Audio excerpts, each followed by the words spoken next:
Right now, while every camera on Earth is pointed at Japan, a fault most Americans couldn't name has moved for the second time in 5 weeks, and almost nobody noticed.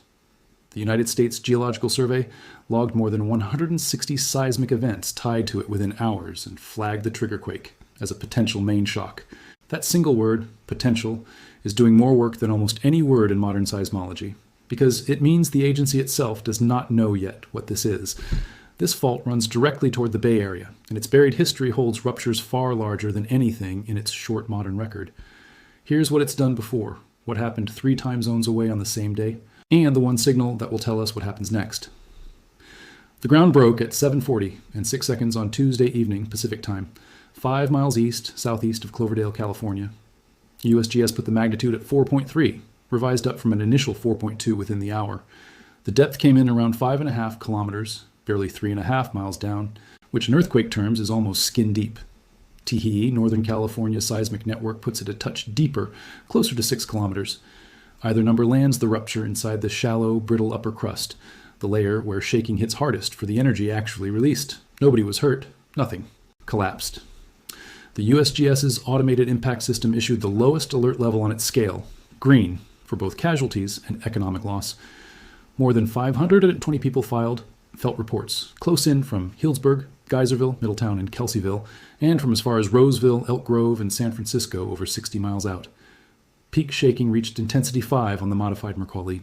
Scale, the kind of shaking that rattles dishes and knocks pictures crooked, not the kind that drops buildings. On an ordinary week, a magnitude 4.3 in wine country is a footnote, a paragraph, a shake map, gone by the next news cycle. This one isn't behaving like a footnote, and the reason has nothing to do with how hard the ground moved. It has to do with what came after it. Within hours, the USGS's earthquake sequence product didn't just log the Cloverdale quake as an isolated event. It classified it as the potential main shock of an active sequence, one that had already produced upward of 160 associated events. That number is the real story here. Aftershock productivity scales with the size of the triggering quake, and the textbook expectation for a magnitude 4.3 is a small, quiet population of aftershocks, maybe a dozen, fading out fast. A sequence in the hundreds is not that. It's a signature of high productivity, and high productivity tells you something specific about the rock underneath. When one locked patch on a fault slips cleanly and settles, you get a short, thin aftershock tail. When a broad volume of crust is already sitting close to failure and one piece of it lets go, the redistributed stress lights up everything nearby. 160 events in hours isn't one patch failing. It's a section of crust actively renegotiating its own equilibrium. The USGS forecast attached to the sequence goes further, estimating at least 1 magnitude 3 or greater aftershock within the following week. That window opened Tuesday night, and roughly 5 days of it are still live as of this writing. None of that would carry much weight if it happened on a fault nobody could place on a map. It didn't. The Cloverdale epicenter sits on the Makama fault, a structure that lives entirely outside public awareness despite doing real work on the plate boundary. The Makama is a right lateral strike-slip fault trending northwest to southeast through the North Coast Ranges, east of the San Andreas, dipping somewhere between 50 and 70 degrees to the east. It carries a meaningful share of the motion between the Pacific and North American plates in this part. Of the state, motion the San Andreas alone doesn't fully absorb. Its slip rate sits around 9 millimeters a year, give or take 1.5 millimeters, per the deformation model built for the 2023 National Seismic Hazard Model. For comparison, the San Andreas offshore of this same stretch of coast runs at roughly 24 millimeters a year, the fastest rate on the local map. And yet, that segment has produced almost no cataloged earthquakes at all. The Makama also creeps, meaning the ground on either side slides past itself slowly and continuously without an earthquake, somewhere between 2 and 6 millimeters of that 9 going out quietly, no shaking, no headline. You can see it in curbs and fence lines that cross the fault trace, visibly offset over the decades. Public framing tends to treat creep as a pressure valve, a fault letting off steam so it doesn't have to blow. That framing is incomplete to the point of being misleading. Researchers who've documented this fault's recent behavior put it plainly. Creep bleeds off some strain, but seismic strain is still accumulating along this structure, and it's expected to be released in earthquakes. Do the arithmetic yourself. 9 millimeters a year in, 2 to 6. Bleeding off as creep leaves somewhere between 3 and 7 millimeters a year that isn't going anywhere quietly. That residual doesn't vanish. It loads into the rock as elastic strain and waits. This isn't the first time the Makama has spoken this year. On the morning of June 24th, at 10 minutes past 8 local time, A magnitude 5.6 struck near Ukiah in Mendocino County, epicentered almost directly beneath a Buddhist monastery in a sparsely populated stretch of forested mountains. It was the largest earthquake that region had seen in nearly 9 decades, and more specifically, the largest earthquake ever attributed to the Makama fault in the entire instrumental catalog. Close in, the shaking was severe. Seismometers within 10 kilometers recorded intensities between 6 and 8. USGS modeling estimated roughly 10,000 people felt intensity, 7 shaking, and more than 4,500 felt reports. Poured in. Thousands of Mendocino County residents lost power. There was minor structural damage, and there were injuries. The focal mechanism lined up cleanly with the Makama's known geometry. One nodal plane trending northwest-southeast, dipping around 54 degrees, matching both the local seismicity pattern and the mapped fault trace. So here's where that leaves the timeline. The Makama produced its largest recorded earthquake ever on June 24th. 34 days later, it produced a magnitude 4.3 with a sequence of more than 160 events, 34 miles to the south-southeast, along the same structural trend. 2 notable earthquakes, 5 weeks apart, on a fault that had never before this year cracked magnitude 5.6 in its entire instrumental history. That does not mean something bigger is coming. Short instrumental catalogs are notorious for generating apparent regime changes that turn out to be nothing more than a sampling artifact. What it does mean is that a fault the public has never heard of has now twice in 5 weeks demonstrated that it's active in a way its own history didn't prepare anyone for. The June quake taught a second lesson, and it's an uncomfortable one. Shake Alert, the earthquake early warning system covering the West Coast and the most advanced public system of its kind in this hemisphere, worked exactly as designed. It detected the rupture. It issued an alert. Roughly 657,000 warnings went out through the MyShake app. And the people standing in the zone of strongest shaking got that alert only after the strongest shaking had already reached them. The first message went out 5.5 seconds after the earthquake began. In 5.5 seconds, seismic energy has already traveled outward something like 18 kilometers. Everyone inside that radius was already shaking before the alert was even generated. And once you add transmission time through cell networks and app delivery to the phone in someone's pocket, that blind radius only grows. The researchers who studied it state the conclusion without softening it: these systems are detectors, not predictors, and they will never provide meaningful warning time to people standing directly above the rupture. That's not a flaw in Shake Alert. It's a description of physics. An earthquake has to start before anything can detect that it started, and the warning travels at the speed of light while the damaging waves crawl along at a few kilometers per second. The farther you are from the rupture, the more warning you actually get. 30 seconds of notice in San Francisco for a distant quake is genuinely life-saving. Directly above the fault, no amount of engineering beats that math. The popular idea of early warning as a form of prediction is simply wrong, and June 24th is the clean, documented case that proves it. 5.5 seconds to first alert, 18 kilometers already shaking. While tracking the seismicity around the June rupture, the researchers following this fault noticed something they couldn't immediately explain. There's a distinct linear band of earthquakes sitting between the Makama and the Bartlett Springs faults, showing up clearly in the catalog as the signature of an active structure, and yet it doesn't appear as a mapped fault trace in the National Quaternary Fault and Fold database, the authoritative U.S. inventory of structures considered currently active. California's own state geological mapping shows structures in that area but labels them pre-quaternary, meaning not currently active. Working seismologists publicly asked for help identifying it. A reader pointed them to a 2013 paper in the journal Geology, and a separate seismologist independently landed on the same paper. Sit with what that actually means. There is a seismically active structure in the North Coast Ranges that isn't fully accounted for in the National Active Fault Database. Not hidden, not suppressed. The earthquakes are sitting right there in the public catalog, unassigned to a name. And the Makama's own history runs longer than its instrumental catalog suggests. Careful trenching of sediments near Willits identified fault offsets pointing to several large earthquakes on this structure within the last 1,200 years. That study deliberately assigned no magnitudes because converting a single offset measurement into a magnitude number isn't defensible science.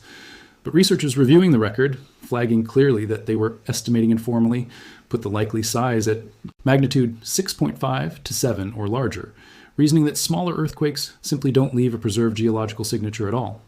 Run that against the logarithmic energy scale, which climbs roughly 30-fold per whole magnitude unit, and a 6.6 releases about 30 times the energy of the June 5.6. A fault that creeps and still leaves ruptures that size buried in the sediment record is a fault where creep is not, by itself, doing the job people assume it's doing. Follow the structural trend southeast, and this stops being an abstract seismology problem. The mapped Rogers Creek Fault begins in roughly the same area as this sequence and runs southeast through Santa Rosa toward the Bay Area. For decades, there was an open question about what happened to it once it reached San Pablo Bay. Subsurface imaging, led by USGS and published in Science Advances in 2016, answered it: the Hayward. And Rogers Creek faults are directly connected beneath the bay, with the Hayward bending about 10 degrees to the right as it crosses underneath. They're one continuous structure, combined length roughly 118 miles. The maximum modeled magnitude for a rupture along that full combined length comes out to 7.4. That number needs an immediate qualifier, and USGS is explicit about it. Multi-fault ruptures happen, but they're considerably rarer than single-fault ruptures. The joint 7.4 scenario is less likely than the individual Hayward-only scenarios, which model at 6.8 and 7.0. And those alone already rank among the most consequential earthquake scenarios in the country, because the Hayward runs directly beneath the East Bay's dense urban corridor. A 7.4 would release roughly 700 times the energy of the June quake near Ukiah. To be completely clear about what is and isn't being claimed here, a magnitude 4.3 near Cloverdale does not load the Hayward fault. There's no physical mechanism by which it would. The connection is structural, not causal. What's true is that this sequence is unfolding on the northern end of a fault system that runs continuously into the most densely populated corridor in Northern California, on a segment whose paleoseismic record runs 2 full magnitude units larger than anything in its modern instrumental catalog. One more thing needs sorting out before leaving California behind. There's a second cluster of earthquakes visible in the same map view near Clear Lake and the Geysers, the largest electricity-producing geothermal field on the planet, and it's a completely different phenomenon. Steam withdrawal and fluid injection there remove mass and heat from the reservoir rock, which contracts and produces small earthquakes as a direct consequence. That induced seismicity is real, well documented, and openly acknowledged by operators, but it stays confined to the reservoir volume. Shallow, small, spatially bounded. The Cloverdale sequence sits on the Makama structure proper, and the June rupture happened more than 34 miles to the northwest of the geothermal field. Clear Lake itself is a volcanic field that hasn't erupted in several millennia and shows no eruption signals whatsoever right now. 2 separate processes sharing one map frame. Now for the reason none of this made the news cycle. Roughly 27 hours before the ground moved near Cloverdale at 4 in the afternoon Japan time on Tuesday, a shallow crustal earthquake ruptured beneath Kumamoto Prefecture on the island of Kyushu. The Japan Meteorological Agency put it at magnitude 7.1. USGS revised it to a moment magnitude of 6.8. Depth came in around 10 kilometers, and it struck inland, not on the offshore subduction interface. It registered Shindo 7 at Yuki City and Hekawa Town, the maximum value the Japanese seismic intensity scale can express. There is no level 8. That scale has maxed out only a handful of times in its entire history, and this was the first instance since the Noto Peninsula earthquake in January 2024. A tsunami advisory went out within about 2 minutes for the Ariake and Yatsushiro seas, forecasting waves up to 1 meter, and was lifted roughly 2 hours later. There was no destructive tsunami and no threat to the U.S. West Coast. The damage on land, though, was severe. At least 1 confirmed death. As of Tuesday evening, a person pulled from a collapsed house who later died in hospital. 20 to 30 employees were initially unaccounted for at a shopping mall in Kumamoto City, where part of the second floor collapsed, and roughly an hour later an explosion tore through the complex, blowing out walls and exposing the steel frame, with witnesses reporting the smell of gas. The cause remains officially undetermined. That same mall had reopened only 6 weeks earlier, after being rebuilt following damage from the 2016 earthquake. One hospital reported more than 50 wounded, another about 40, including 10 in serious condition. Roughly 300,000 people were directed to evacuation centers. Fires burned in Kumamoto City. Sections of the Kyushu Expressway split apart. Part of the wall surrounding Kumamoto Castle came down. Shaking was felt as far away as South Korea. That's where the cameras went, and understandably so, because that's where the damage was. Japan also hands us the exact case study that makes the California sequence worth watching closely, and it comes from the same fault system. On April 14, 2016, a magnitude 6.5 struck the Futagawa and Hinagu fault zones beneath Kumamoto. It was treated at the time as the main event. Emergency response mobilized. Residents went back into buildings that had already been damaged. 28 hours later, a magnitude 7.3 struck the same system. The first earthquake only got reclassified as a foreshock after the second one arrived in. Both produced Shindo 7. This is exactly why the USGS's word choice on Cloverdale carries real weight. It called that magnitude 4.3 the potential main shock of a sequence, and that word potential carries the entire unresolved uncertainty baked into the discipline. There is no physical property that distinguishes a foreshock from a main shock at the moment it happens. None. The classification only ever exists in hindsight. The base rates here are well established and, up to a point, reassuring. Following any given earthquake, roughly 6% of the time a larger event follows within 3 days and about 5% within a week. 19 times out of 20, nothing bigger comes, and that probability doesn't shift much across the magnitude 3 to 5 range.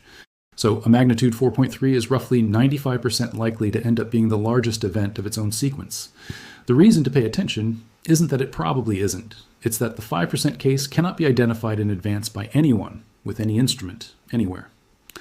In 2016, it was identified 28 hours late. In 2011, the magnitude 9.0 off Tohoku was preceded by a magnitude 7.3 that nobody flagged as a foreshock either.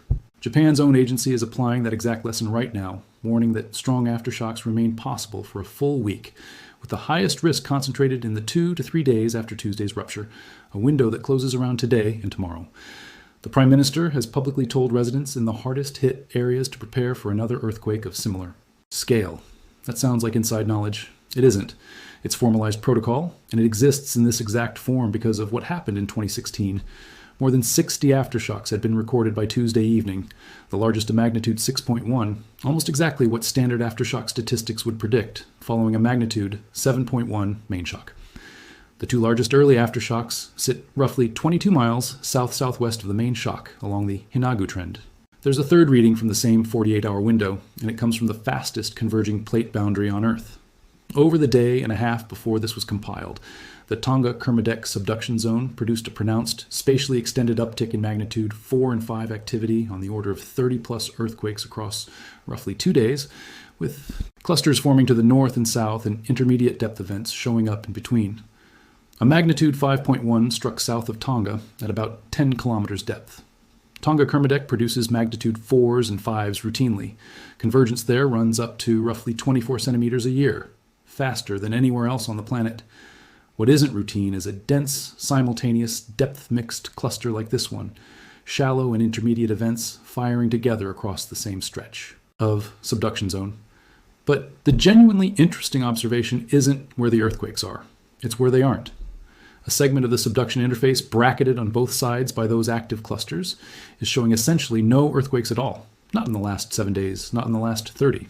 And that gap sits precisely where the interface begins accumulating strain. A quiet segment like that can mean two entirely different things, and telling them apart is one of the genuinely unsolved problems in seismology. It can be an aseismic gap, where the fault slides smoothly and simply produces nothing because there's nothing to produce. Or it can be a locked gap, welded shut and loading silently until it isn't. That same ambiguity is exactly what makes the California picture hard to read, too. The San Andreas offshore of Northern California shows almost no cataloged seismicity, and it ruptured in 1906 at magnitude 7.9. Silence in a system known to be loading is not evidence of safety, which raises the obvious question. 3 separate readings on the same plate boundary moved inside 48 hours. Did one cause the others? No, and the reasons are more interesting than a simple yes would have been. Earthquake triggering works 2 ways. Static triggering is a permanent stress change in the crust around a rupture, powerful and well documented, but it falls off so fast with distance that it's effectively confined to within 1 or 2 rupture lengths of the source. A rupture a few dozen miles long cannot meaningfully load a fault 5,000 miles away. That stress change isn't small, it's functionally zero. Dynamic triggering works through the passing seismic waves themselves, and that mechanism genuinely can operate at global distances. It was documented most famously after the 1992 Landers earthquake, which produced measurable remote seismicity increases, including at the geyser's geothermal field. But it has a consistent signature, strongest in geothermal and volcanic areas with pressurized fluids, showing up during or within minutes to hours of the waves passing through, and overwhelmingly producing small events in places that were already critically stressed. Cloverdale ruptured about 12 hours after the Kumamoto surface waves swept past, well outside the window in which dynamic triggering is normally identifiable, and it happened on a strike-slip crustal fault, not inside the geothermal reservoir where that kind of sensitivity is highest. The defensible statement is that there's no demonstrable trigger relationship here. These are independent events. That independence is the whole point, and it isn't the comforting version of this story. If If Japan didn't push California, then California moved on its own. Schedule from strain accumulated locally at 9 millimeters a year on a fault that produced its largest recorded earthquake 5 weeks earlier, next to a structure nobody has formally mapped. Japan, Tonga, and Northern California are 3 separate gauges on the same machine. The Pacific Plate boundary is one system in the sense that it's driven by one set of forces, loading everywhere, always. It is not one system in the sense that one segment can reach across an ocean and set off another. Roughly 62 earthquakes above magnitude 4 occurred worldwide on Tuesday, along with 14 above magnitude 5. That's a busy day. It is not an extraordinary one. Plot events at that rate across a globe and clusters appear by statistical necessity, not by cause. So here's what to actually watch. And it isn't the next magnitude number. The diagnostic is the shape of the aftershock distribution, and it applies identically in Sonoma County and in Kumamoto. If aftershocks stay tightly clustered around the main shock's hypocenter, that's a normal sequence decaying and releasing local stress on schedule. If they start elongating along the fault trend, northwest toward Ukiah and the June rupture, or southeast toward the Rogers Creek fault, that indicates stress transferring onto adjacent segments, and segment-to-segment progression is exactly how a moderate sequence becomes a larger one. In Japan, the same test runs along the Hinagu trend, right where the largest early aftershocks are already sitting. The USGS forecast gives a concrete checkpoint, at least 1 magnitude 3 or greater within the Cloverdale sequence by early next week. Where that event lands on the map matters far more than whether it happens at all. For Japan, the high-risk window the agency flagged closes around today and tomorrow. If it closes without a comparable magnitude event, the 2016 pattern will not have repeated. One more thing rules out what people will otherwise reach for by default. Tectonic tremor along the southern Cascadia subduction zone was checked Tuesday evening and came back at 0 after runs of 307 epicenters margin wide on July 14th and 382 beneath the southern margin on July 24th. Cascadia is not responding to any of this. What changed this week isn't the loading. The loading never stops on any of these faults ever. What changed is that 3 gauges on the same plate boundary moved within 48 hours of each other, and only one of them got covered. The one nobody looked at is attached to a fault that has now moved twice in 5 weeks, that's storing more strain than its creep rate lets on, and that runs in an unbroken line straight into the Bay Area. The next 7 days of that aftershock map will tell us which kind of sequence this actually was.